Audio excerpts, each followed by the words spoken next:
Session with Dr. Farid Holakouee.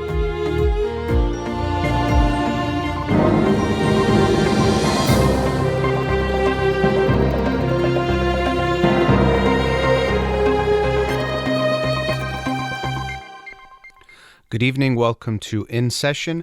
I'm your host, Dr. Farid Holakouee, and I'll be with you for the next hour here on Radio Hamra.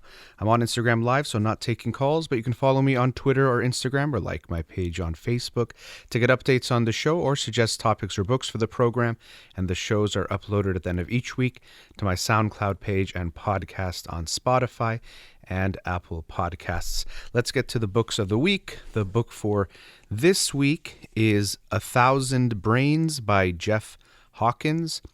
1,000 Brains, A New Theory of Intelligence. And again, the author is Jeff Hawkins. I just read a little bit about the book, seemed interesting. It just came out, I think, earlier this year. So I don't know too much about it, but sounds like it could be interesting. Hopefully it lives up to that. As I say, judging the book by its cover, 1,000 Brains, A New Theory of Intelligence, Jeff Hawkins. The book of the week from last week that I'll talk about tonight is Compassionomics, the revolutionary scientific evidence that caring makes a difference, by Stephen Terziak and Anthony Mazzarelli.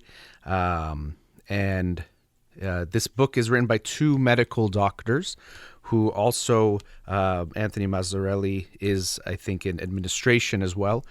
And they are basically sharing the argument throughout the book that compassion does matter. And what that means by matters is that, sometimes we think of compassion, especially from a medical doctor, as something that's just nice. Oh, it was nice that this doctor was treating the patient, but also was kind or caring or showed a little bit something that they cared about the patient in a way. And we think that's just a nice thing, kind of like a cherry on top. But this argument that they're making is that it's not just about it's something nice, but that it's actually beneficial in lots of ways, almost across the board. So that's what they're saying. Compassionomics is essentially the study of compassion and how it affects medicine. So they begin the book stating that first, that there is a compassion crisis, that when you look at research from patients, from doctors and staff, we see that there is a lack of compassion that's being conveyed from doctors and the medical professionals towards patients. And so they say that's a problem because also they look at, well, does compassion matter? And so throughout the book, they basically show us how indeed it does matter for the doctors and the staff to be compassionate. And I'll go through some of what they share about that. And so the book in a way is repetitive in the sense that there's consistent arguments being made about compassion. Basically, is this related to compassion? Yes. And they talk about that. Is this related to compassion? Yes. And they share that. And of course, they're writing the book on compassion, so they're only going to bring up issues that relate to the topic and things they have evidence for. But they're citing very well-respected research articles and studies on these topics, and so they make sure that it's a pretty comprehensive but also a review that includes only sources that would be well respected and really we can appreciate. So to begin with, they look at the physiological health benefits of compassion. And so we would think, again, when a doctor is treating a medical patient, that it's about just the illness and the disease. And I think that's, of course, a very Western way of looking at medicine and looking at health, is that it's basically about, there's some disease, something wrong, and you just give a medicine and it fixes the problem. And maybe a more Eastern way and really a more holistic way is seeing the whole individual as a whole person, not just a disease or a set of symptoms. And they talked about that, how in Western medicine and in documentation, often it just says 53-year-old male chest pain. And really that's what they become, 53-year-old male chest pain, not a father, a husband, this kind of person, that kind of person, whatever else we can know about them. And so we very much depersonalize the patient in medical care. It's just this symptom or set of symptoms or diseases that we are looking at. And so they say not only is that not good and is going to miss the point, but it actually affects negatively the treatment that is taken in action. So in every respect, we see the benefits of compassion that they describe, from the physiological benefits, which is one of the first things that come up, that actually patients respond better to treatment when they have a compassionate doctor. As you might expect, to me, a lot of these things they discussed in the book were not so surprising when you consider, again, that the way we feel as individuals, how we even heal or get better or how we're doing as far as health, very much is related to how connected we feel, how taken care of we feel in general. So, of course, compassion is going to make a difference, is going to have an impact. And we sometimes think of compassion as something extra, as I said before, but it really is a big part of what actually makes us feel better. Even if you can't, let's say, help someone's heart physically, by being caring to them, you help their heart in an emotional way that helps them feel better. And as they make very clear, it's not to say that if someone is dealing with some serious medical condition and we do nothing but give them compassion, they're going to get better. That's not the case, of course, but it can really be instrumental in helping someone get better as well. When we look at things like compassion, it reminds me of how we feel better when people are around us, and that we can feel better when people are around us, even if they can't fix the problem that we're dealing with. I think sometimes about kids, and it's very, we can think it's very cute and sweet, but really it's what we all do. But I sometimes think of a child when they're afraid of a monster, let's say. A monster's in my room, or, there's something in the dark. And then they run to their parents, and now they feel safe when they're in their mom's arms or their dad's arms. And what I think is interesting when you think about it is usually the monster they're imagining, if it's so big and so strong, their parent would not be able to match this monster. So in a way, really, they feel safe because of that feeling of safety, which is what really is important, rather than sometimes even what's actually there or even in their imagination. And similarly in life, oftentimes things can't be changed, or the challenges we face, if they're even imagined, but let's say even they're real, they oftentimes can't be taken away or changed by an individual, but just having them there can make a difference. And they cite some research in the book which shows us exactly that. That, for example, if you're about to receive a painful shock, and the research I've seen was done with women who then their husbands were involved in the study, so the women would be either alone or with a stranger holding their hand or with their husband holding their hand. And they even measured their brains and did subjective types of measurements, and they found that when the husband was holding their hands, they actually felt less pain. Or if they were about to anticipate a painful shock or something being painful being put onto them, I think something hot, or I forgot if it was a shock, but either way, something painful, they would have less fear in anticipation of it. So we see that having that support, that connection, although we usually can't change what's going to happen, but just the support makes it easier. And if I may, I'll share a bit again of my personal experience that I've talked about lately. My grandmother passed away just a few weeks ago. And being with some family, although the experience was still painful, we couldn't change the outcome or the result that she was slowly dying and then did die. But it did feel like we were sharing the burden in a way. The way I think about it is like if you're trying to move a heavy couch or a big couch, alone you really can't do it, and it can be very difficult if you try to move it on your own. But if you share it with a few people, loved ones, close people, it's like you lift it together easier. And it might still hurt or be difficult and still be a weight and a strain, but it becomes much easier to bear that pain. And so I feel like when we look at our emotional pain in general, there's this way that when we have others around and we're connected with others, it becomes easier to bear that pain. It's like we're really literally carrying that load together when we have others involved. And so healthcare professionals can play a big part in that when they're doing their work. So they talk about the physical ways that it actually helps people be better, and they talk about even the pathways that might be happening, the release of hormones and neurotransmitters that can happen when we feel that we are cared for. So again, we see this dividing line of what's physical, what's emotional, what's mental, what's medical, really is a much more blurry thing than just to say they're totally separate things. Because someone shows you compassion, which you might think is an emotional thing, it could physically make you do better. It could make even your immune system respond better. People who are less lonely and feel connected to others, we find that their immune system responds better. If you've been hugged more recently, your immune system is going to respond better. An interesting negative effect of the pandemic, I think, has actually been a decrease of physical touch between loved ones, or people seeing friends and family that they used to see. We actually lose something when we don't get that physical touch. So they talk about the physical benefits to the patient, the psychological benefits to the patients. Now, of course, when we say, okay, we want doctors to be more compassionate, an issue that can come up is doctors thinking, and even people just thinking, well, they don't have time, which there is some issues, especially in the United States, of not giving enough time for doctors and patients and the interactions and for them to take care of those things.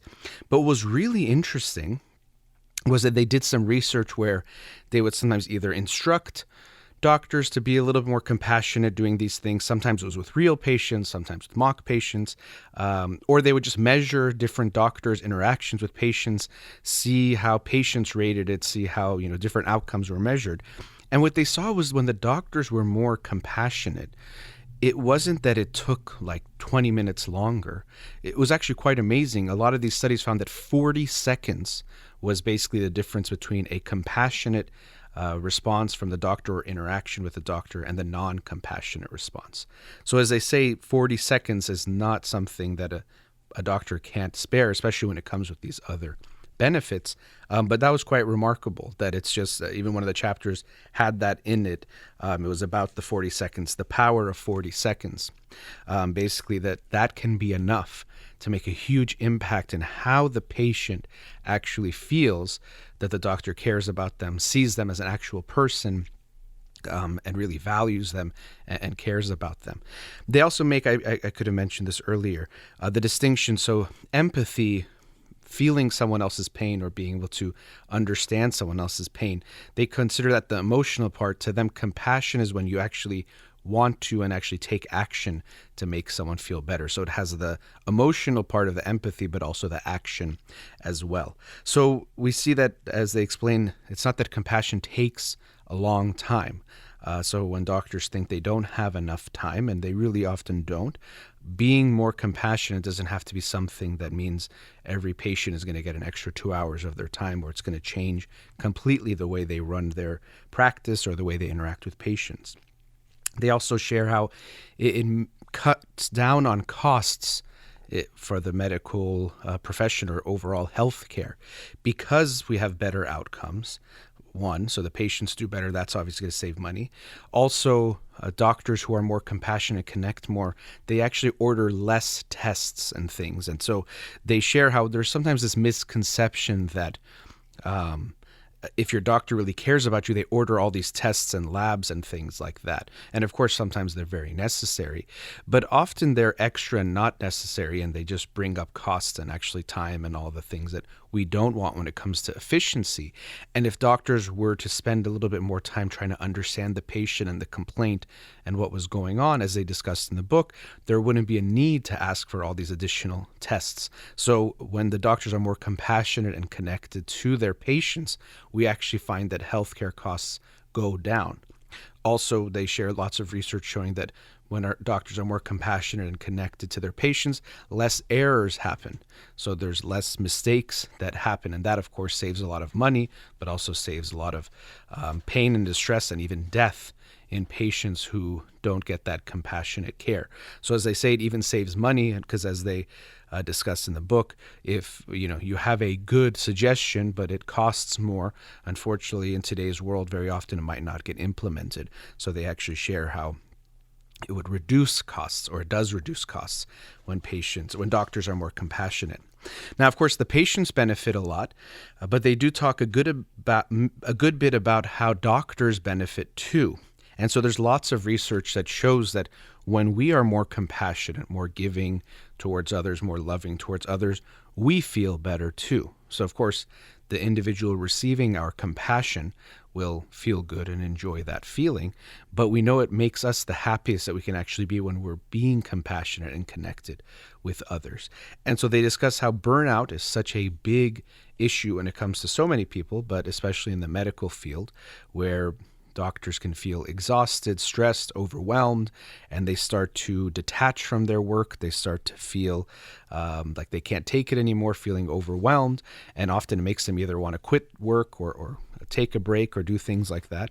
They mentioned that actually when doctors are more compassionate, it reduces their burnout. So again, this sense that I don't have time for compassion, what we're seeing is that you don't have time not to be compassionate. And it reminds me of how in life in general, we often will, when we feel stressed, we sometimes stop doing the self-care types of things like meditation, exercise, other things, because we feel like we don't have time. And I remember hearing this from a few different people, and I think it's really relevant that when you think you don't have time to meditate, that's when you really need to meditate. And similarly, when you feel like you don't have time to exercise, that's when you probably need it the most. And so similarly, if medical doctors, and it would also be true for any kind of psychologist, psychiatrist, anyone else, when they are compassionate with their patients or their clients, it actually helps them to keep working and keep going and to feel good and feel better. They get to feel good to actually serve their clients or their patients. And it makes me think of, when doctors become in this very mechanical way where they see their patients just as symptoms and numbers, and I just have to get through this one to the next one. Because there's that lack of connection, they go through these interactions in a very empty way. Their work becomes more empty. So of course it's less fulfilling, less connected. It makes them feel less good. So they're going to get more overwhelmed with their work. They're not getting as much benefit from it, and they're still doing all the stressful parts. So of course, burnout is more likely. So to me, it was interesting that they shared a few chapters in a way, or one really chapter was devoted to it completely, that doctors benefit as well when they're more compassionate, caring for their patients. So the book, as I said, it was a bit repetitive because it's all about those things, but it's basically repetitive because we see that compassion and doctors actually caring about their patients in a genuine way and making that connection with them. It has benefits in all different aspects of the healthcare process, from the physical and the psychological experience of the patient, cutting down costs, cutting down mistakes, helping and sharing the information with the patients, which often can be a problem of what they need to do and how to take care of themselves, more likely for the patients to then follow through with what the doctor requests.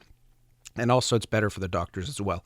So I thought that was it was a good argument. It was one of those books that I would have already agreed with a lot of the arguments before I read it, to be honest, because I really felt that would make sense. But they do share the evidence to make it more real and kind of gives more teeth to those arguments that I already was thought about or was aware of. But if you're interested in that and seeing how the medical field can benefit from people being more compassionate. And as they say, you don't have to be a doctor to get the benefits of being compassionate to others. It's beneficial for any human being. But because they're both doctors and see the behind the scenes of what happens, they're trying to make this argument so we see these changes happening in the medical field. But that was Compassionomics by Stephen Terziak and Anthony Mazzarelli. All right, let's go to our first commercial break. We'll be right back.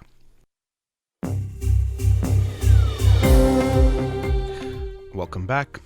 In this segment, I wanted to talk about soccer in a way. As any of you know, I'm a big sports fan, love watching sports. And this weekend, there was a lot of good sports to watch, and I definitely enjoyed it. But I wanted to talk about something outside of the game. So if you saw the finals for the Euros, the European Championship yesterday between Italy and England, you saw that Italy won in a very close game that went to penalties, 3-2 in penalty kicks. The game was 1-1 tied. But what I wanted to talk about was not necessarily the specific outcome of the game, but was the outcome after the game, where sadly and unfortunately, some of the players from the English team were subject to racist abuse online, and even actually in a way extended beyond online, which was really, really heartbreaking. So Marcus Rashford, Jadon Sancho, and Bukayo Saka were three players on the English team who missed penalties, who are all actually black players. And so as soon as the game ended, they were subjected to horrible abuse online. And even very sadly, Marcus Rashford, who is a very young, talented player, he has a mural that was painted for him in Manchester, where he grew up, where he's done a lot of humanitarian work. And that mural was defaced with some graffiti by some, which the police described as racially aggravated. And it's been covered now, and actually people have now been posting very loving, kind notes to him. So it's nice that a lot of times when we see the darkest parts of humanity, we also see the brightest ones, and some people very lovingly have been posting him kind messages there. But it's very heartbreaking to see this. Unfortunately, it's not that surprising because we've seen this happen so often, and of course we see racism throughout the world, but also in sports it has come up a lot, so much so that you maybe have seen in soccer games, whether it's World Cup, Champions League, different things, they'll talk about respect or standing up to racism, things of that sort, because it has been a problem where supporters will, even at games, yell racist things to the players. And it's even gotten to the point where they have a protocol now that if it starts happening where there are these racist chants, I forgot the exact protocol, but first there's some kind of warning made to the fans. Second, there could be a stoppage in the play. And third, if it keeps happening, they delay or stop the game, which has happened a few times. Even I think actually once with the English team, because they do have several members, players of color on the team. I remember watching a game a while ago, but not so many years ago, a Barcelona game where Dani Alves, who's a Brazilian player, was going to take a corner kick and someone threw a banana into the corner.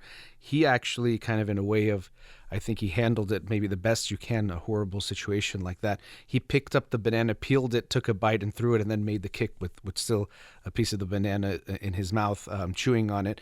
But things like that happen a lot in soccer games, which is really sad, a very sad thing to see. And of course, this is not only in soccer, it's happening, or in sports, but it's something that exists in society, and we're seeing it there. But I was really, really heartbroken when I saw this morning. I didn't see a lot of the news yesterday, but today I saw much of it, of what happened to these three young players. I think Marcus Rashford is the oldest of the three. He's 23. I don't know if you saw the game, but as soon as Saka missed the last one, he was just in tears and almost unconsolable. But it was very, very sad to see this. And you maybe have seen that the English team, before each match, they actually kneel in a sign of solidarity against racism. And some of the opposing teams have done it with them, some have not, and sometimes that can create its own controversy. But they have been doing that, and even that gets some mixed messages. Some people don't like that. They get upset and they say, oh, don't put politics into sports. We want to watch sports to escape politics and not think about those things. Well, I think we can't escape these things. They're always there. And this is shown there. And actually, I've seen some people, I think, and very rightfully so, have said, see, this is why they kneel, because these things are still happening. These players are under constant attack by so-called even fans, of course, the opposition very often, but in this case, many of the people who were hurling these racist insults online were English fans themselves, who were frustrated that they lost, but expressing that frustration in the ugliest way possible. And so this is why people kneel and they do these types of things, because we have real issues when it comes to things like racism, that if we don't say something about, they will continue. And does kneeling stop racism? No, because I know sometimes that's a response you see from people. Actually, anytime something like this is posted, I'll see someone write, many people will write things like, and this solved racism, in a sarcastic way. But no thing like racism is going to be solved by one action or one thing. We can try to move towards a direction where we deal with it and try to make it less. But you're not going to solve any big issue with one action. And if you think it's going to get solved by one action or any big thing, then you probably don't realize how significant of a problem we have. So they're kneeling, and that's why they're kneeling, because these players, when they win, celebrating, and we're all happy and we love them when they do something good. As soon as they lose and they might have made a mistake or not done the best outcome in that moment, all of a sudden the racist insults come back, which makes us think, okay, it's not actually that they're okay with them being people of color. It's almost like because you're doing something we like and is good for me, I'm okay with you. But as soon as you don't, the true colors start coming out. And I think that's really unfortunate. Now, Marcus Rashford, who I think is only 23 or 24 years old, he has done so much work in the United Kingdom to deal with poverty in that country. So he himself, and he made a very emotional post I saw on Instagram today where he alluded to what he experienced, but talked about his heartbreak and heartache about what has happened, about losing and then disappointing the fans and the country, but also about what he experienced. He grew up in poverty in a very poor area near Manchester in England. And he even says things like food banks and soup kitchens were not alien to him. So his family was poor and relied on those types of things. And as he became a wealthy football player, he has done a lot to actually bring meals to poor children. And during the pandemic, this also happened in America, which was a concern. Lots of children in the United States and also in the United Kingdom receive free meals from school. So the kids get their meals at school. But when schools closed, this was a concern because these children would, of course, no longer receive those school meals. And so Marcus Rashford, he even went and served food to kids. You could see those videos and pictures. But he also did a lot to promote getting food to these kids, working with restaurants and food companies who, of course, some of them were suffering too during the pandemic, but getting them to bring food to these children. Also petitioning and requesting from the government to,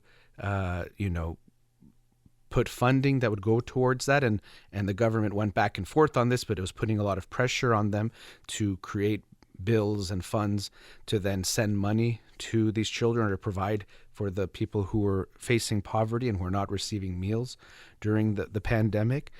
So he's done so much good in more than most people who are triple his age or in their whole lifetime. And he's still really barely past being a kid at 23, 24 years old. And he's doing so much good. But because he missed the penalty in the penalty shootout, people are hailing these insults at him. And so to me, he's a hero and someone we should really appreciate and respect. And I'm not really, he plays for Manchester United. I'm not really a big fan of them, or I don't really care, but I will be rooting for him to do well because of the good work he's done and because of the abuse that he faced. But it's sad that that's the part that gets looked at by some of these fans. And so I know people don't like blending these things together, but when I look at someone like him and I see that he has been given this opportunity, he's using that opportunity to help others. And I think that's beautiful and wonderful. And if we can say doesn't do that, we would want to see the problem, not if he's doing it. But sometimes people think, well, this makes things political. I don't know how feeding children would be political. I think everyone should be in favor of making sure children that are unable to get a meal get one, but people can see it that way. So I just wanted to bring this up because I think it's heartbreaking to see this happen. I love sports. I know it's passionate. People get intense. I get intense. I was watching, I'm a Messi fan, watching him play Saturday, was very nervous, pacing my home as I watched. So I know the passion and the intensity, but we would hope that it doesn't come to this. And of course, it's not that the sports are making this a problem. It's that the sports in this moment brings out something that's still there and still very much an issue and something that we have to make sure we don't ignore. So I know people sometimes might even think, well, these kneelings and the things that are happening, it's repetitive or what's the point? But we need to continue fighting for things to change until they have changed. And so sadly, this was another reminder that there is a lot of work to be done.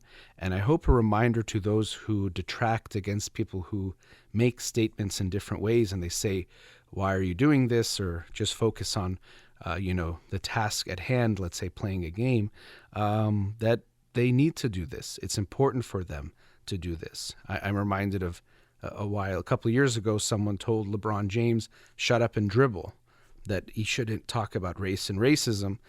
He should just focus on playing basketball. But before they're basketball players, soccer players, whatever they are human beings. And if they care about people, they want to take action. And if they then are given a platform to say something about it that might bring about a better outcome for people, bring about human rights, then I think it's wonderful that they say it. It's complicated because you might not always agree with what they're saying, but they are given the right, or they have the right to speak their opinion. And I think it's important to recognize that. So my heart was broken even just watching the game when the 19-year-old Bukayo Saka missed the last penalty and he was in tears. I was hoping they would hug him. I felt this sense of, I was talking about compassion, but this compassion for him, that he missed that penalty that could have allowed for the penalty kick shootout to continue and keep England's hopes alive. A lot of pressure to be put on a 19-year-old boy. So my heart was broken for him. But then when I saw the response from so many of the fans, I was really, really disappointed and heartbroken, and a reminder of the work that we have to do and to continue doing. And that's why I will talk about these issues on my show anytime I think it makes sense, or I know I can do it even more, talk about different groups or different individuals who are being mistreated in society, whose rights are being infringed upon, or we see racism or discrimination in some way. I will always want to make a point to talk about those things because these are about human lives, human experiences. We should treat all human beings equally, and we're far, far from that. And sadly, what we saw related to just a soccer game became a reminder of how much work is yet to be done. Let's go into our last commercial break. We'll be right back.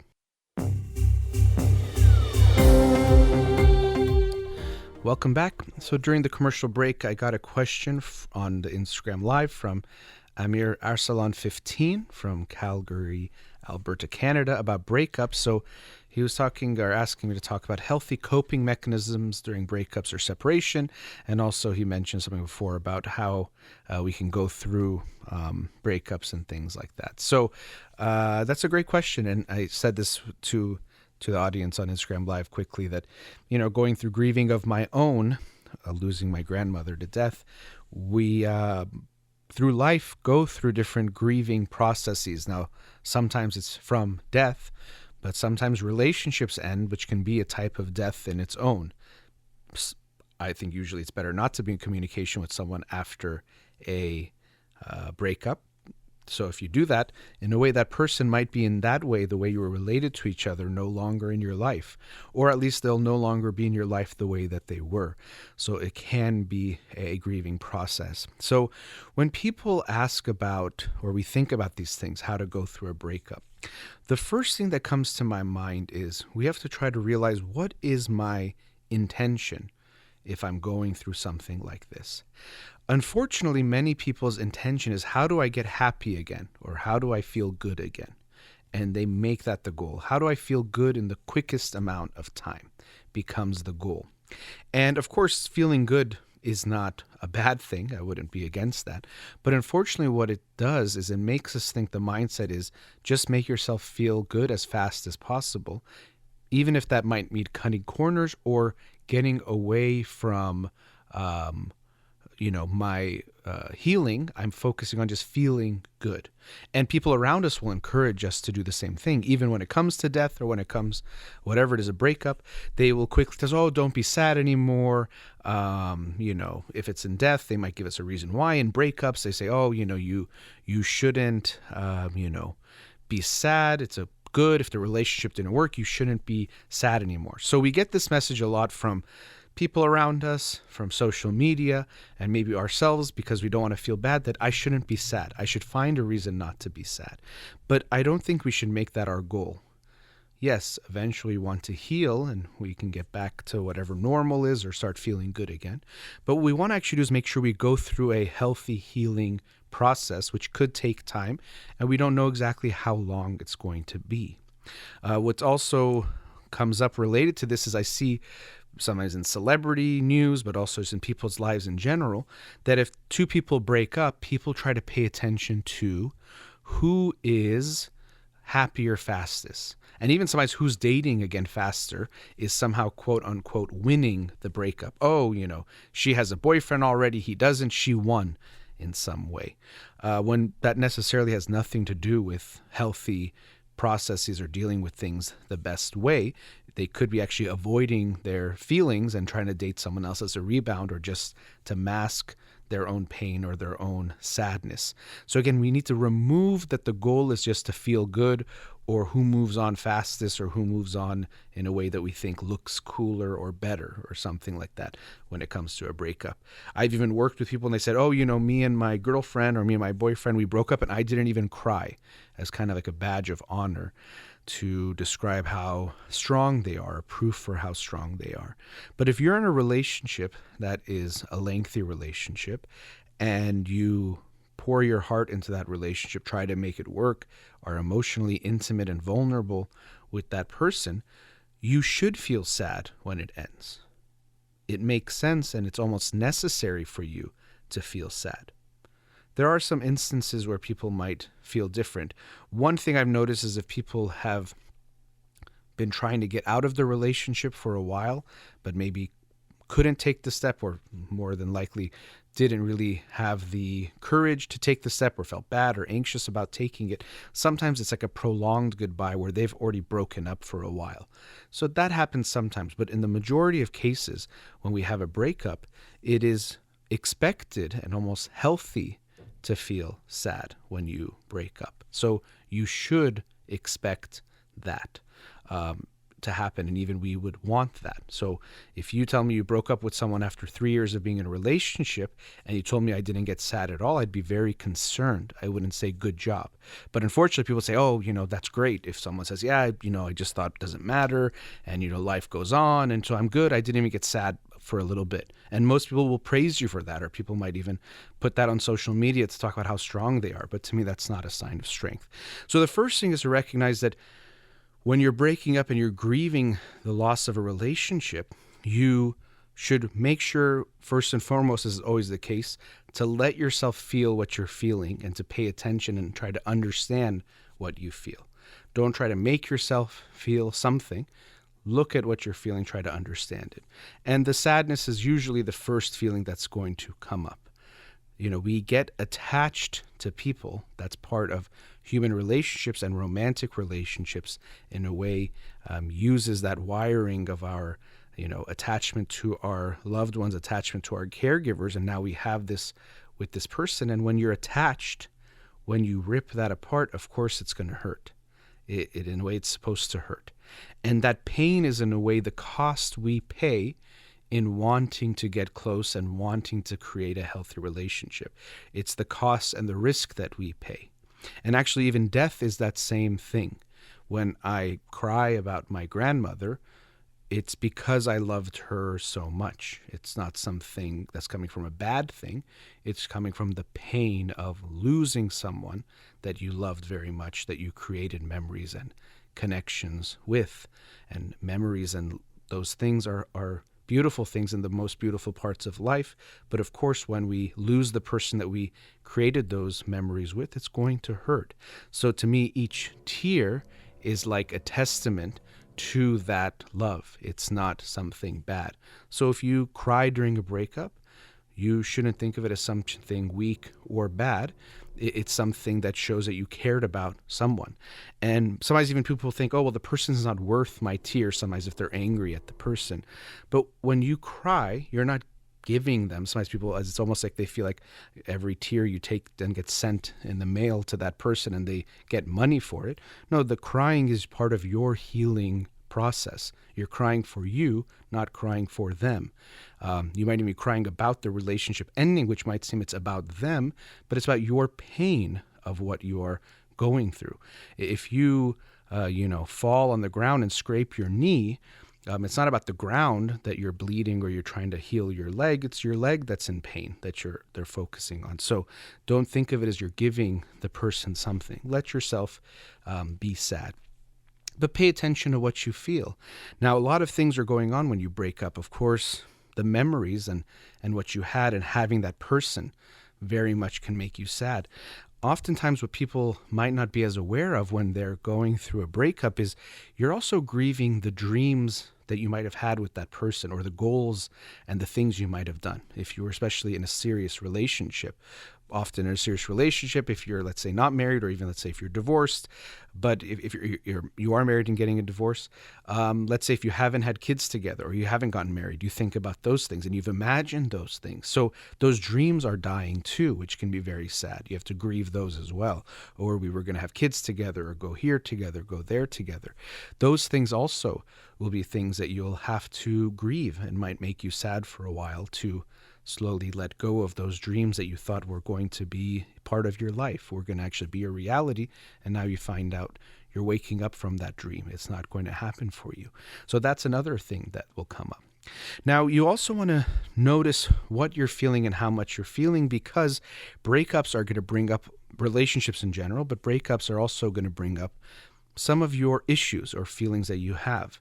So some people, if you are a very dependent person, a breakup can feel very much like death, like you're dying. You feel like you can't make it without that person.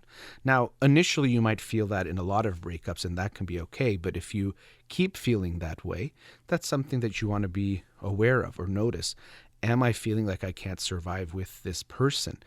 And again, that might not be about that person being so great, but about you not recognizing your own strength or goodness, that I can make it without someone. It doesn't even have to be that person. When you're dependent, you just feel like you have to have someone there. So you want to pay attention to that. If you don't get sad at all, that could be something that you want to look at. Was I emotionally invested and connected to my partner? And that is not a sign of strength, as I mentioned before. That could be something that's wrong with how you're approaching relationships. You're not actually going into it. You're not willing to take that risk, meaning that you really invest some of your heart, your feelings, which can get hurt. But like any kind of risk that can have a reward, you have to risk in order to get the benefit, which is that actual feeling of closeness and connection that can come if you actually show yourself to that person, try to connect with them. So you want to notice, what are the things that I'm going through? Of course, things like therapy can be always helpful for anything that we go through. And if you go through a serious breakup, it could be good to go through therapy, again, not just to get over it, but to help you process all of the feelings that are coming up. What are the things I'm feeling? How do I feel now? And it's going to take some time, but what also is important is, first, you're grieving, you're going through the pain, going through those processes that take some time. But we definitely want to make sure we learn from what we've went through. And that could take some time, because when you're in too much pain, you might notice only the bad things or only dream of the good things again. Or you might be so mad at the person that you say, I hate everything about them. I don't want to date anyone like them again. Or you might say, no, I miss them so much. I want to date someone just like them, or I want them back. But when you have a little bit of time and perspective, then it's very important for you to look at, okay, first of all, who did I choose as a partner? And what can I possibly learn about that? Is it related to something in my past? Let's say maybe if they had some bad qualities, maybe there's actually good qualities related to my past that I was seeking out in this partner. So that's very important. Who did I choose as a partner, and what might that tell me about myself? And what did I experience with that partner and how they were that I want to take forward, as far as, you know what, he or she had these qualities I liked, and actually I would really want to make sure my partner has these. And also maybe there's these qualities they had that I definitely don't want in a future partner, and I want to be aware of, because sometimes we don't know until we're in a relationship how much something bothers us or how much something is important to us. So you can learn about your own experience. So look at the person you chose. You also want to look at the relationship you created with this person.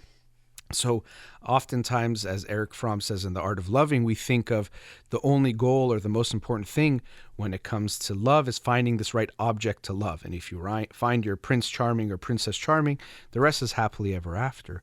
Well, no, it's much more than that. Of course, the person is very important, and that's the first step I mentioned. But also the relationship you create with them, how you are in that relationship, is also very important. And it's not just something that two people are definitely going to have a certain type of relationship based on things they do and don't do, actions they take, conversations they have, or conversations they avoid. They can have a very, very different relationship. So it's important for you to look at, okay, what did I do in this relationship to contribute to becoming what it was? What was good or not good about that? And I want to learn from that, because it's very important for me to learn about what I did. We don't want to blame the other person. It's not about blaming ourselves. It's about understanding. How did I contribute to this relationship? What actually was good about what I did that contributed to that? And what was bad? Now, I'm running out of time, so I'll try to make things a little bit quicker, but those are some aspects to look at. Now, the other thing is people want to know, well, when should they start dating again? It's hard to give a timetable, but again, if you have the mindset of the most important goal is to feel good, then people just sometimes think, well, as soon as possible, just date someone and feel better. And people will give you that suggestion. Oh, you're sad about your breakup? Let me introduce you to someone. But you have to make sure you heal first. So again, change your mindset from I just want to feel good to I want to heal properly and appropriately and make sure I'm going through all those steps that I feel good, meaning that once you want to date someone else, you shouldn't be preoccupied with them. You shouldn't be constantly comparing anyone you meet with them. That means it's too soon. If you find yourself talking on the first or second date about your ex, that almost definitely means it's too soon. But you want to make sure you've healed before you connect, because really to connect with someone, you're giving them part of your heart. And if your heart hasn't fully healed from the last one, you don't really have a full heart to give to them and to give to that relationship. So remember, it's not just about being happy, it's about healing and then creating a good relationship if you decide to do that in the future. But so thank you to Amir for that question, Amir Arsalan 15. Appreciate that. And that brings us to the end of tonight's show. As always, a big thank you to Amir here in the studio, and a big thank you to everyone listening out there. You've been listening to In Session with Dr. Farid Holakouee. Hope you have a wonderful night.